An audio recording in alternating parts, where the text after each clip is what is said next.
жизнь в благочестии, жизнь в благочестии. Чтобы мы, знаете, мы же, наша цель, для чего мы здесь? Познать Господа. Так ведь? Я в первую очередь прихожу на собрание, я помню, как в первый раз я пришел давным-давно тоже на собрание, и у меня глаза открылись. Я думаю, вот что искала душа моя. Всю жизнь она искала душа моя. Вот это я нашел, вот эту драгоценность, эту драгоценную жемчужину, которую я нашел, и до сих пор это для меня просто, я ее храню в своем сердце. На самом деле эта жемчужина, это сам Господь Бог, который я обрел, я нашел. Аллилуйя! И не только я, вы нашли, вы, наверное, каждый из вас в свое время вы призвали Иисуса Христа, да? Вы же призвали Иисуса Христа. И что-то поменялось, что-то пришло новое. Новая жизнь началась. Новый этап, знаете, в тот момент я осознал, оказывается, я был мертвый вообще. Без Бога мы все мертвы. Но когда мы пришли к Нему, мы обрели что-то, мы обрели настоящую жизнь. И жизнь благочестия – это жизнь в Боге. И, знаете, конечно, я не смогу как бы в полноте все сегодня в одной проповеди все это описать, но то, что открылось в моем сердце, я вам буду передавать. То, что я знаете, сколько я сейчас, 93-го года, 32 года, откровения мои потихонечку росли. И сейчас я пытаюсь как бы то, что имею, я вам дам. Возвращение к первоисточнику. То, что Бог, Он с самого начала хотел, чтобы человек, Он сотворил человека по образу, по подобию Божьему, да? Чтобы Бог стал для него самым главным. И это самое главное, это жизнь. Давайте посмотрим. Вот такой вопрос. Обычно задают вопрос, кто такой Бог вообще? Кто такой Бог? Каков Он? И знаете, самый стандартный ответ обычно бывает, Бог, Он всемогущий, да? Кто такой Бог? Это некоторые говорят, вселенский разум, да, говорят. Кто-то говорит, да, Он праведен. И очень мало кто говорит, что Бог есть жизнь. Мало кто. Обычно, спроси у человека, Бог какой? Он праведный, Он святой, Он справедливый. Так ведь, да? Да, так и есть. Но это, как сказать, не то, что Бог ожидает, что ли. Не в первую очередь. Но в первую очередь Бог хотел от человека, чтобы он что-то понял, что он, чего Бог хотел, какое впечатление Бог хотел произвести на Адама и Еву, когда Он сотворил. И ответ находится в Бытие. Давайте откроем книгу Бытие, 2 глава, 8 стих. Книга Бытие – это самая первая книга Библии, да? Священного Писания. Это первоосновы. Это то, что Бог, знаете, как самое начало, книга начал, книга «Как все началось», как Бытие. Это книга, то, что Бог с самого начала начал сеять. Знаете, книга за книгой все начало открываться. Книга Откровения – это самое последнее, то, что будет, это полнота, так скажем, да? А тут с самого начала это семена. Книга Бытия – это семена. И вот, когда Бог сотворил Адама и Еву, давайте прочитаем. Бытие 2 глава, 8 стих. С 8 стиха почитаем. «И насадил Господь Бог рай в Эдеме на востоке, и поместил там человека, которого создал». Дальше. «И произрастил Господь Бог из земли всякое дерево, приятное на вид и хорошее для пищи, и древо жизни посреди рая, и дерево познания добра и зла». Смотрите, какое первое впечатление Бог хотел, чтобы человек, когда был сотворен, он увидел Бога, да, и потом он поместил пред древом жизни и древом познания добра и зла. И знаете, древо жизни на самом деле это сам Бог, как жизнь.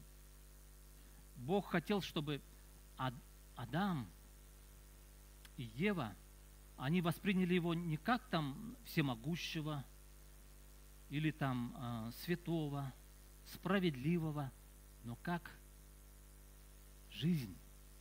Первое впечатление, Бог хотел, чтобы Бог как бы говорил: Адам и Ева, посмотрите на меня, я жизнь, я есть настоящая жизнь. Аллилуйя! Слава Господу! Разве вас не радует это? Вот как чудесно! Бог, Он и есть жизнь. Это самое чудесное, что, знаете, мне никогда не надоедает, когда я исследую этот вопрос, как бы, Бог, про жизнь Божью, оно меня просто вдохновляет. Оно просто я восторгаюсь просто Богом, что Он жизнь, во-первых, Он закон, там, справедливость, это потом все Он дал. В 17 главе только Бытия Он сказал Аврааму: «Я есть Бог всемогущий». Это Он потом сказал. Но в первую очередь Бог, когда сотворил Адама и Еву, Он как бы сказал: я ваша жизнь на самом деле. Вкусите меня. Я древо жизни. И Адам и Ева, они должны были от древа жизни вкусить, вот эту вот жизнь принять в себя. Знаете, это доказывает то, что Адам и Ева, вначале в них не было божественной жизни. Да, они были Божьими творениями, Бог их сотворил по образу и по подобию, да.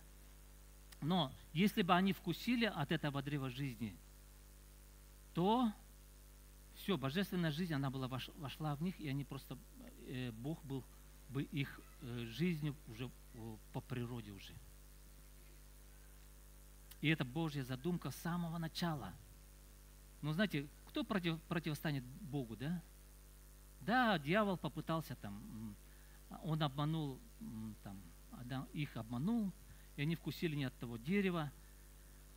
И я размышлял, знаете, душа, она вылезла, они стали душевными, ихний дух, он умер. Но Бог, Он не отступен. Бог, Он свой план, да, проблема есть, ничего страшного. Будет Искупитель. Придет Искупитель и Спаситель. И Он сказал: Ева, Адам назвал свою жену Евой, потому что она жизнь. То есть пришла надежда. Если бы не было надежды, наверное, Адам по-другому назвал бы свою жену. Не Ева, а там какое-нибудь такое мрачное что-то было бы. Но пришла надежда. Знаете, даже в имени Ева, что значит жизнь, Бог дал надежду, что придет Спаситель. И слава Богу за Иисуса Христа, да, который пришел, Он искупил наши грехи. На кресте Он умер, Он пролил свою драгоценную кровь. Это была жертва за наши грехи.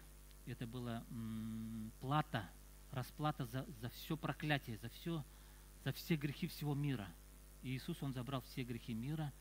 И из-за Его смерти и воскресения, Он воскрес на третий день, теперь мы имеем доступ к Богу.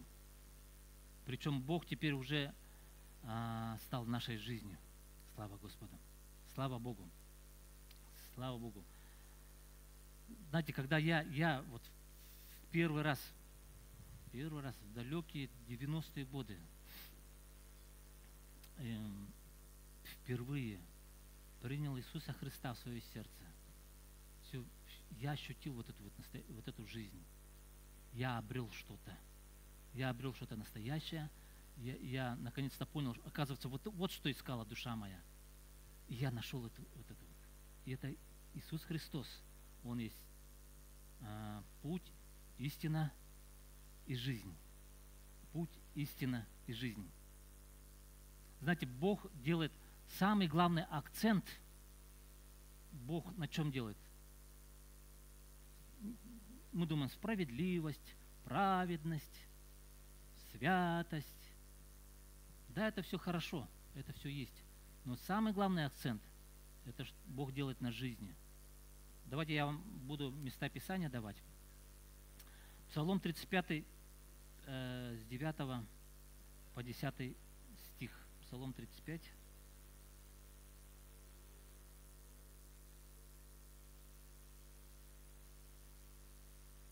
Псалом 35, с 9. Насыщаются, можно с 8, давайте я прочитаем. «Как драгоценна милость Твоя, Боже, сыны человеческие в тени крыл Твоих покоен. Насыщаются от тука дома Твоего, и из потока сладостей Твоих Ты напояешь их.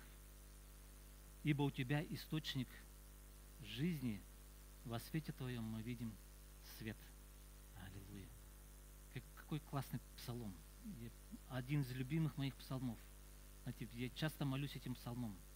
Я говорю: Господь, Ты, Господь, сладостно, Господь, аллилуйя, драгоценна милость Твоя. Сыны человеческие в тени крыл Твоих покойны, насыщаются от тука дома Твоего. Знаете, Дом Божий — это церковь. В церкви есть тук, да? Тук — это что-то самое такое вот в мясе, да, там жир вот этот, да, это самая вкусная как бы часть, это самая жирная, самая самый сок, что ли, да. И в церкви вот здесь можно сказать, как сгусток Бога. Приходите в церковь. Насыщается от тука дома Твоего.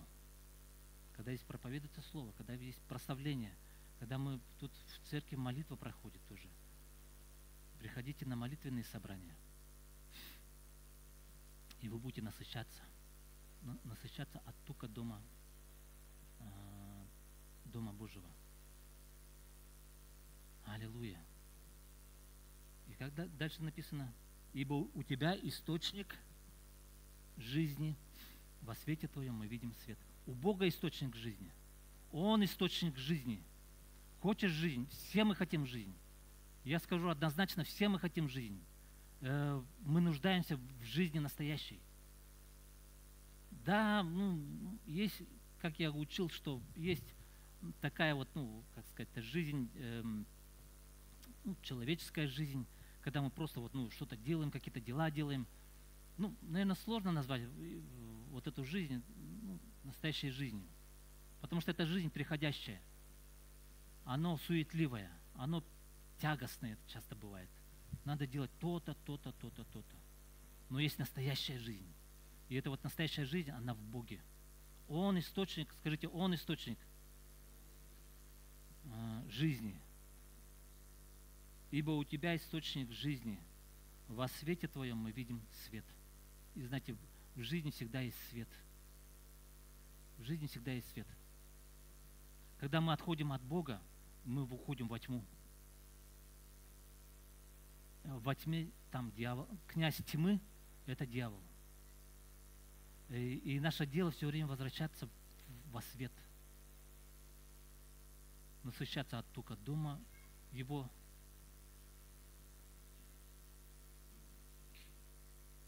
От потоков сладости Его ты напояешь их. Знаете, сейчас было прославление. Я просто растворился в потоках сладостей. Я растворился просто.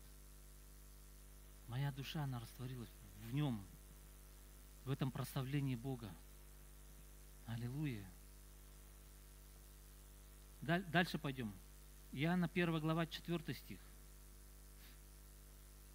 Евангелие Иоанна, 1 глава,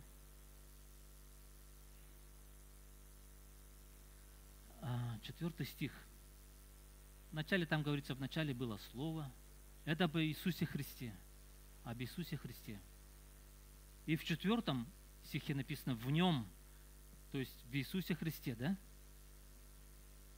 Была жизнь, и жизнь была свет человеков. Опять мы видим жизнь, опять мы видим свет. Потому что без света нету жизни. Мы вот посмотрите на улицу, там солнце светит. И благодаря этому солнцу растения, они поднимают свои ветви. Знаете, когда мы поднимаем руки, когда идет прославление, мы поднимаем руки. Мы знаете, Библия недаром говорит, что мы как дерево, посажены при потоках вод, да? И мы руки поднимаем Богу. Знаете, мы руки поднимаем к свету, да? И во свете мы видим свет. Во свете Божьем мы видим свет. Интересно такое выражение. Во свете Божьем мы видим свет. Ну, есть физический, но есть духовный свет. И вы, наверное, может, ощущаете этот духовный свет. Есть такое ощущение у вас? Есть духовный свет. Когда ты просто ходишь в нем, ты ходишь во свете. И когда ты приходишь, особенно в церковь, тут просто концентрация света. Знаете, когда ты в мир уходишь, особенно какие-то заведения бывают, там тьма просто. Даже запах какой-то какой-то неприятный, как-то тьма. Особенно бывают игровые всякие там, знаете, и такого света нету, и во мраке там что-то, очень много тьмы в этом миру. Но в Боге всегда есть свет, потому что есть свет жизни. Свет жизни. Ходите во свете. Пребывайте во свете. Во свете будет настоящее просто развитие, настоящий рост духовный будет. Если мы будем все пребывать в нем, во свете, в церкви, в общении, то будет настоящий, нормальный рост в жизни, настоящий духовный рост. Слава Богу! Слава Богу! Пребывайте во свете. Давайте пойдем дальше. Иоанна 10:10. Я пришел. Иоанна 10 глава, 10 стих. Вор приходит только для того, чтобы украсть, убить и погубить. Это говорится о дьяволе. Да? То есть цель дьявола – уничтожить нашу жизнь просто. Украсть, убить, погубить. Вот цель дьявола. И мы часто подвергаемся атакам дьявола, который хочет украсть, убить и погубить нашу жизнь вообще. Путем обмана. Бога нет, там типа таких, да? Но что Иисус говорит? Я пришел для того, чтобы вы имели жизнь, и жизнь с избытком. Аллилуйя. Аллилуйя. Бог хочет нам дать жизнь, и жизнь с избытком. Чтобы мы были насыщены, знаете, насыщены, как тельцы упитаны, там в псалмах, например, говорится, да? Чтобы там глаза блестели. Знаете, это все образные выражения того, что человек, он полон жизни. Когда он написано, что там, особенно в псалмах, там, он сотворил человека, там, он и от хлеба его щеки становятся румяные. Вот типа таких мест, все это говорит о том, что когда человек, он насыщен жизнью. Но и настоящая жизнь, она в Боге. Слава Господу. Бог хочет так насытить. С избытком там написано все-таки. С избытком, не просто чуточку нам дает жизнь. Хочет дать Бог жизнь. Но Он хочет, чтобы мы с избытком, чтобы мы просто источали из себя жизнь. Аллилуйя. Чтобы радость была. Праведность, мир и радость, да, как написано, да? Чтобы мы в сердце мир, внутри радость от Бога вообще. От того, что Он есть жизнь. Аллилуйя. Это и радостная весть. Слава Господу. Слава Господу. То есть Бог хочет нам дать жизнь и жизнь с избытком. Колоссянам 3:4 прямо сказано, прямо говорится. Что есть жизнь? Что есть жизнь? Жизнь – это сам Христос. Скажите, жизнь – это Христос. Жизнь – это личность. жизнь – это не что-то механическое, жизнь – это не что-то такое неодушевленное. Жизнь, она живая. И жизнь – это личность. Эту личность звать Иисус. Иисус Христос. И Библия также говорит о духе жизни. Библия также говорит, что есть дух животворящий. Дух животворящий. Дух, который оживляет. Дух, который животворит. Когда Дух Святой приходит, все оживает. Знаете, какая-то песня однажды ко мне, прославление, я включил, и я ехал, и она так сильно меня просто задела, эта песня. У меня слезы потекли прямо. Так прямо за душу прямо. Я пел эту песню. И она была полна чувств, эмоций и вообще жизни. Так чудесно просто. Это так просто коснулось, тронуло меня до глубины души и духа, можно сказать. И я все время включал эту песню. Я все время. Мне так хорошо становилось. Аллилуйя. А потом как-то так, как-то все прошло. И эта песня, она как-то обычной стала. Думаю, что такое-то? Что-то странно как-то. Она была такая живая, прямо за душу хватала. А тут как-то, обычная песня, да песня. И потом, это же Дух Святой просто. Когда Дух Святой посещает, Он оживляет все вообще.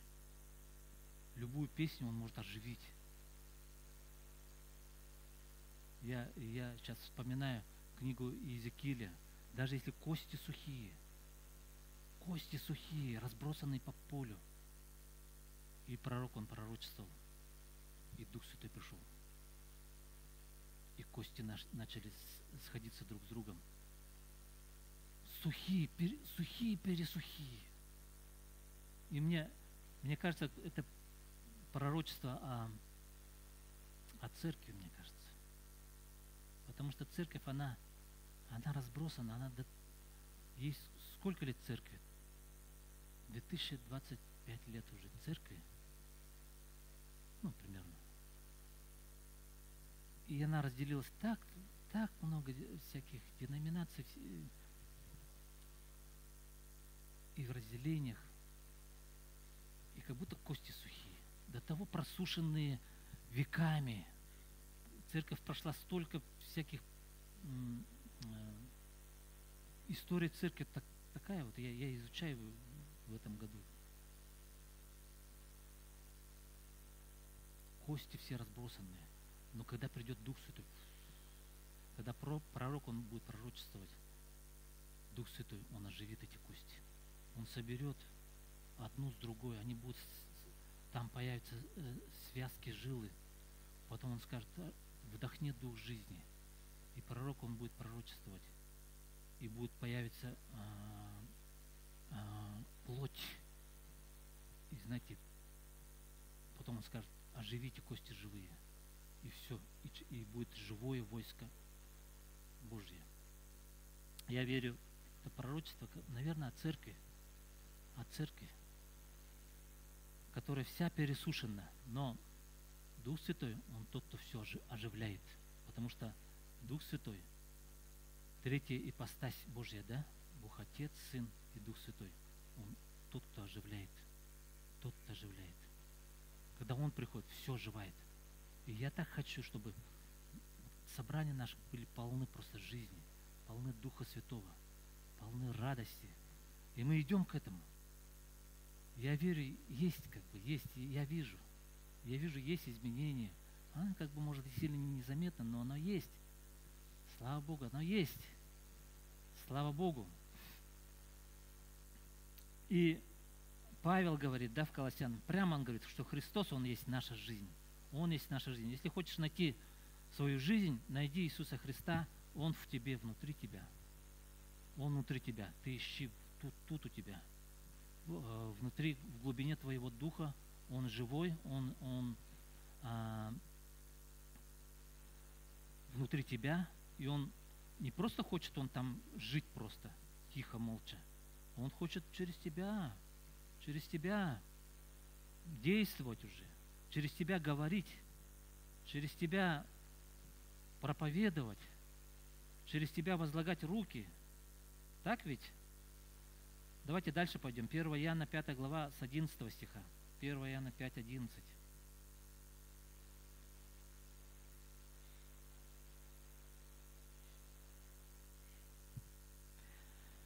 Свидетельство сие состоит в том, что Бог даровал нам жизнь вечную, и сия жизнь в Сыне Его. Имеющий Сына Божия имеет жизнь. Сын Божий – это кто? Иисус. Имеющий Сына Божия имеет жизнь. Не имеющий Сына Божия не имеет жизни. Как бы ты ни называл, если человек не верит в Иисуса Христа, то он не имеет жизни. Да, жизнь есть биологическая, есть жизнь в душе, но настоящей божественной жизни нету. И поэтому я говорю, главный грех этого мира не блуд, не воровство. Да, это плохо, но главный грех – это неверие. Главный грех этого мира – это неверие. Как вы думаете, главный грех верующих людей какой?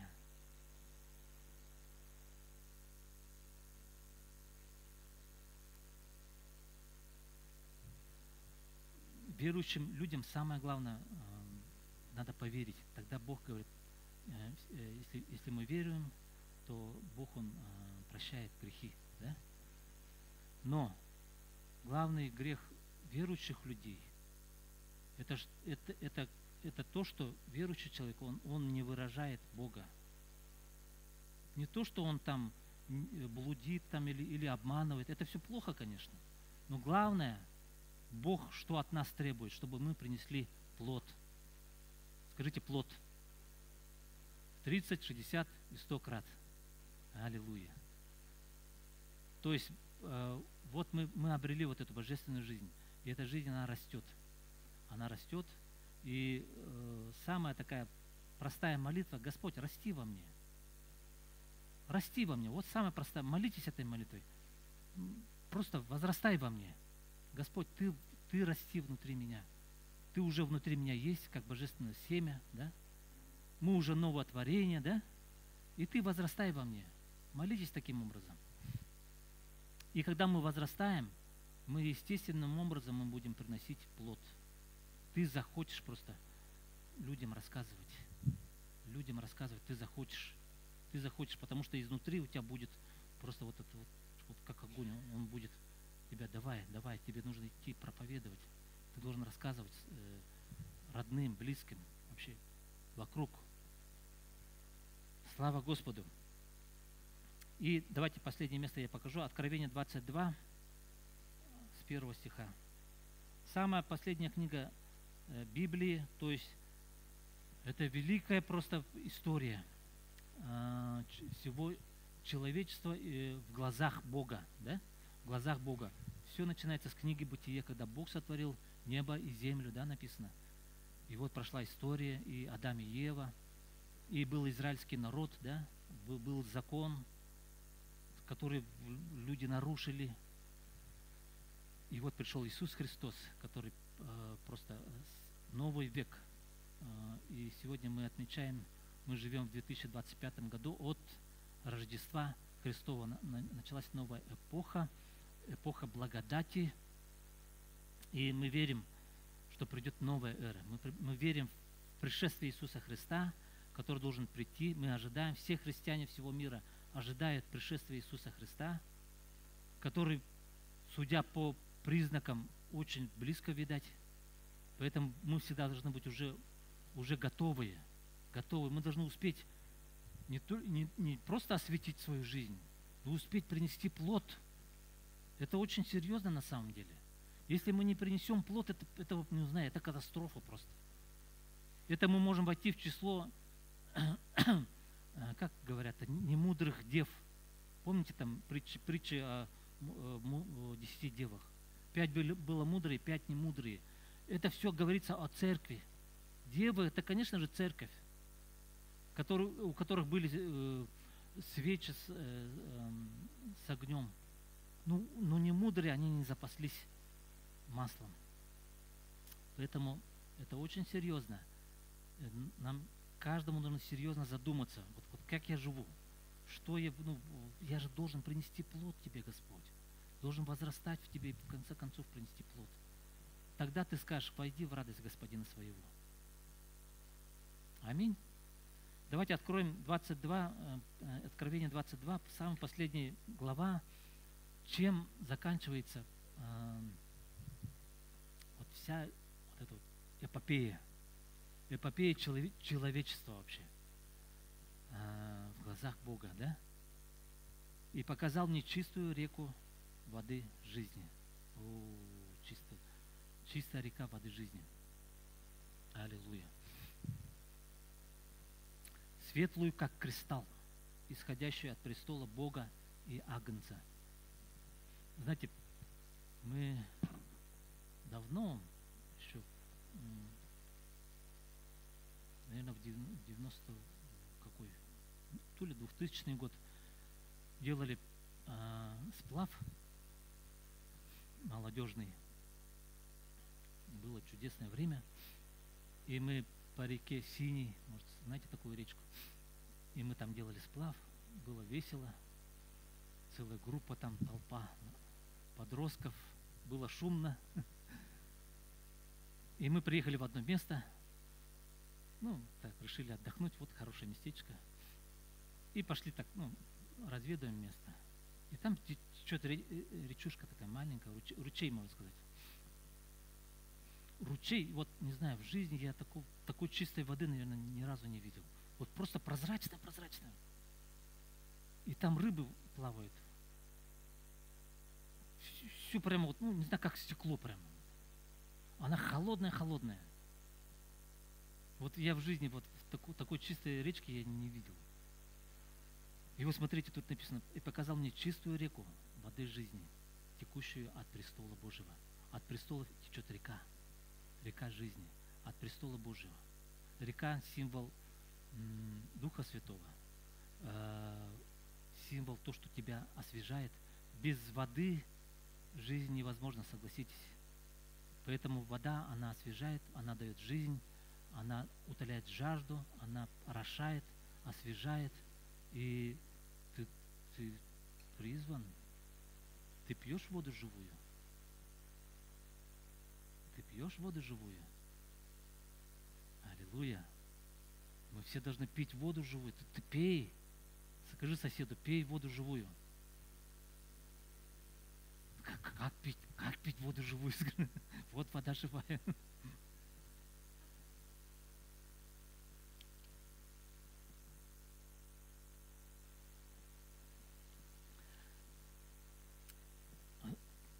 Как?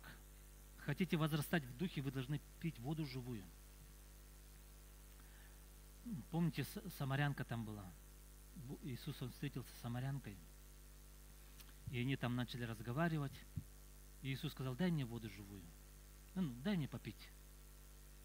И самарянка говорит: иудеи с самарянами не общаются. Как же ты просишь?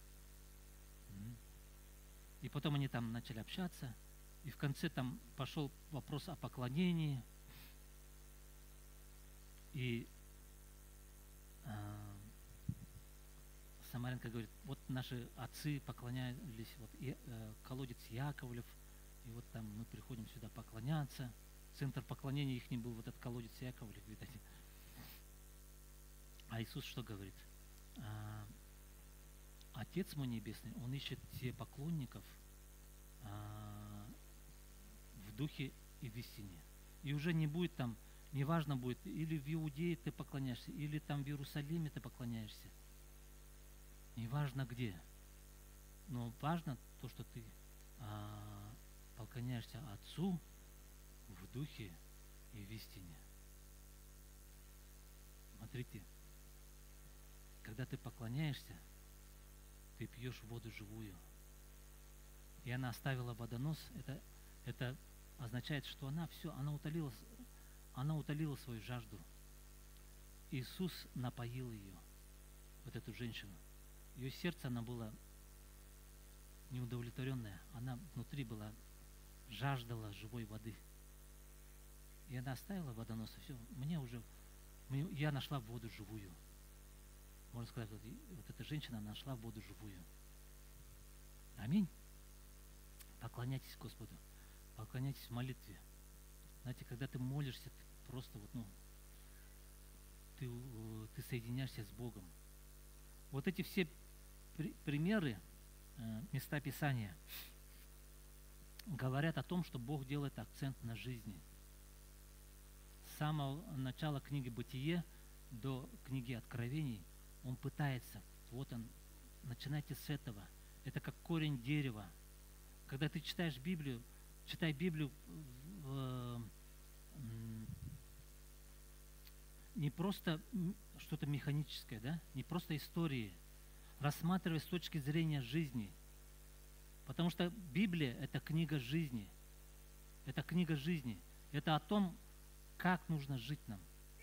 И Библия четко, ясно говорит, что Он есть жизнь. Он открывает это нам в откровениях. Будь здорова. Будь здорова. Знаете, слава Господу, жизнь, она такова. Она живая. Слава Богу. Аллилуйя. И я некоторые дам советы. Буду немножко ускоряться. Во-первых, верь. Скажите, верь. Верь в то, что... Вы, наверное, достаточно мест Писания я вам дал, что про жизнь, да, что Бог есть жизнь, Он хочет нам дать жизнь, Он есть сам жизнь, Он источник жизни. Верь в это, просто верь. Потому что пусть это не будет просто умственное знание.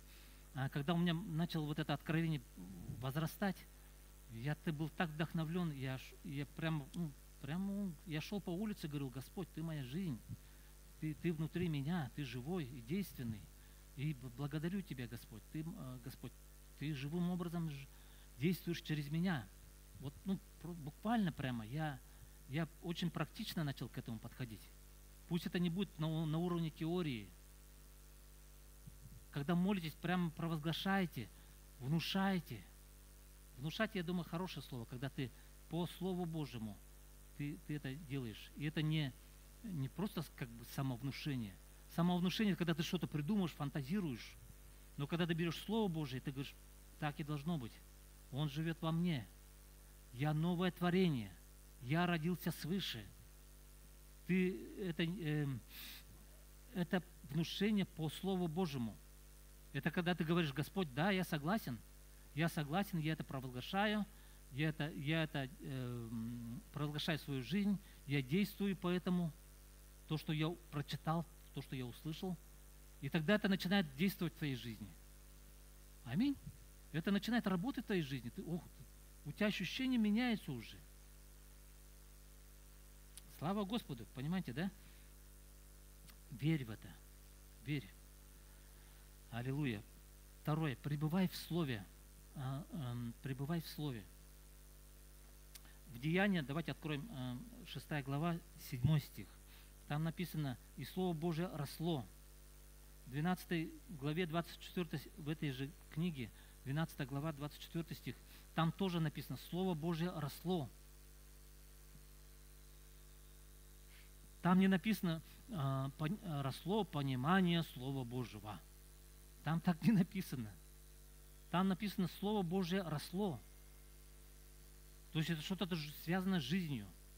Слово Божие, оно как живое, оно возрастало. В первой церкви мы видим, да, в Деяниях, вначале там 3000 человек спаслось, потом 5000 там посчитали, потом 12 тысяч через сколько-то глав посчитали, а потом уже со счета сбились, сколько людей там спаслось, и написано: Слово Божие росло и возрастало. Росло и возрастало. Насколько Слово Божие растет внутри тебя? Оно растет в тебе? Я не говорю, насколько ты начинаешь понимать Библию, там, насколько ты начинаешь понимать доктрины какие-то. Я спрашиваю вопрос, насколько Слово Божье возросло в тебе? Оно выросло очень таким органичным образом. Насколько ты ощутил это Слово Божье? Насколько ты переварил это Слово Божье? Для того, чтобы переварить, нужна вода, да? Насколько ты пьешь воду живую? Если ты мало молишься, то будет мало переваривания. Ты будешь теоретиком просто, который просто знает, много знает, а жизни мало. Следующее. Молись. Скажите, молись. Слово и молитва всегда вместе. Приходи на молитвенное собрание. Для меня молитва это как фокусировка. Знаете, когда я заметил, что я расфокусировываюсь, как бы это объяснить,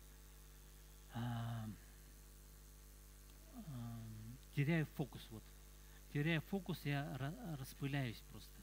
Я распыляюсь, и я вхожу, из этого становлюсь суетливым. И я думаю, это не только я. Это мы все, есть тенденции, потому что мы привыкли жить не в благочестии, не в Боге.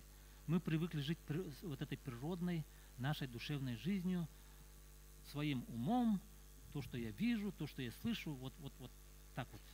И тогда мы распыляемся просто. И тогда, знаете, внутри у меня появляется тревога, мне нужно опять собраться, Господь, в уединенное место, как Иисус говорил, войди, ты же когда молишься, войди в комнату твою, затворив дверь твою, помолись Отцу, который в тайне, Отец твой, видящий тайное, воздаст тебе явно. Если у тебя тайной комнаты нет, ничего найдешь. Я думаю, это говорится о духе. Ты должен опять войти в свой дух. Потому что дух – это самая глубинная часть нашей жизни. Ты должен опять войти в дух. Молитва – это ты входишь в дух. Если тебе трудно молиться, приходи на молитвенное собрание. Мы молимся за разные вещи, но самое главное, мы опять концентрируемся на духе. Если у тебя такая слабая молитвенная жизнь, ты очень распыленный человек. И будет мало духовного роста. Медленно будет очень идти. То есть молись. Преврати свой день в молитву.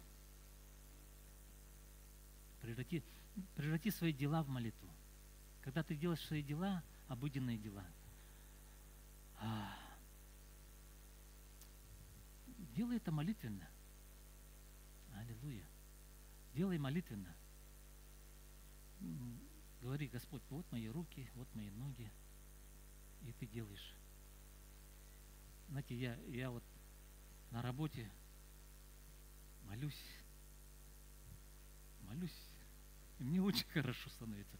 Просто я переживаю такие прямо,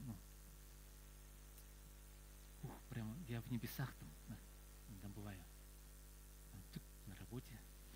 Аллилуйя. Преврати свою работу в молитву. Хорошо? Следующий совет. Вноси свою лепту в церковную жизнь. Будь в общении. Делись Христом. Мы в церковь, да? Каждый имеет дар. Каждый что-то умеет. Внеси свою лепту. Неси свою лепту. Ты что-то делаешь, у тебя какие-то способности в чем-то. Или в прославлении, или еще в чем-то, да? И в другом. Вноси свою лепту. Пусть это будет твое общение. Общение церкви. Я верю, есть общение церкви, общение, есть некое течение, что ли, вот так вот. Есть общение. Что такое общение? Когда ты коммуницируешь, ты даешь, тебе дают, ты даешь, ты получаешь. И вот это вот взаимообмен. На домашних группах, приходить в общение, домашние группы. Хорошо? Ты в домашней группе ты делишься Христом который ты за эту неделю взрастил. У тебя на неделе бывают разные ситуации с Богом, приключения разные. И ты приходишь и делишься на ячейки. Вот у меня, братья и сестры, у меня было вот такой интересный случай произошел. Вот было то-то, то-то, и Господь мне вот таким образом мне помог. И ты делишься на домашней группе. Слава Господу! Это вполне очень самый естественный способ, как ты служишь. Самый библейский, самый простой способ, каким образом ты служишь Богу. Аллилуйя. И когда ты делишься, твой дух на самом деле делится. Павел говорит о служении духа. Он говорит, я служу духом.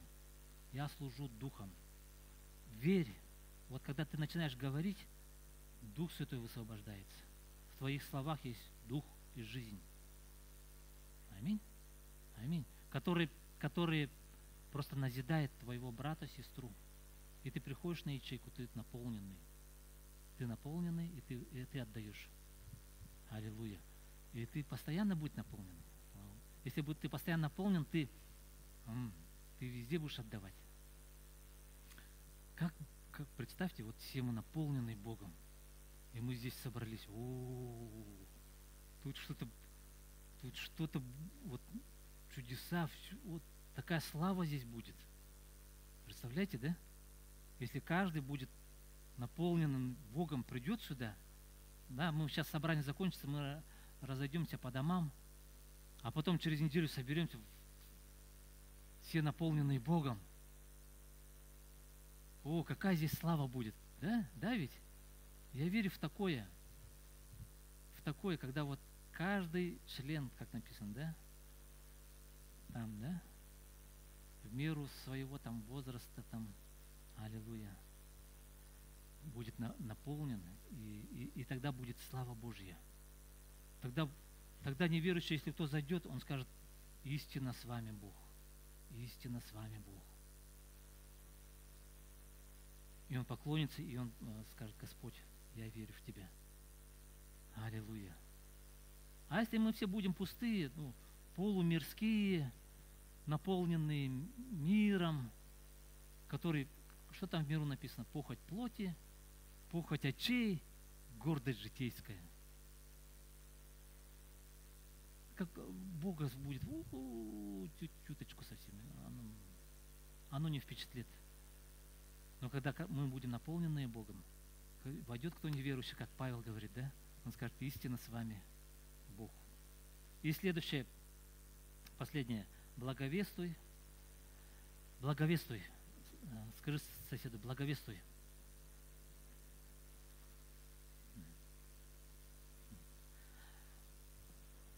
Знаете, Иисус в конце сказал, да, идите по всему миру, проповедуйте Евангелие, кто будет веровать и креститься, спасен будет, кто не будет веровать, осужден будет. Да? Уверовавшие будут сопровождать и сии знамения, да? Именем будут изгонять бесов, будут говорить новыми языками, если что смертоносное выпьют, не повредит им. И чтобы хорошо благовествовать, ты должен быть наполненный, ты должен быть наученный.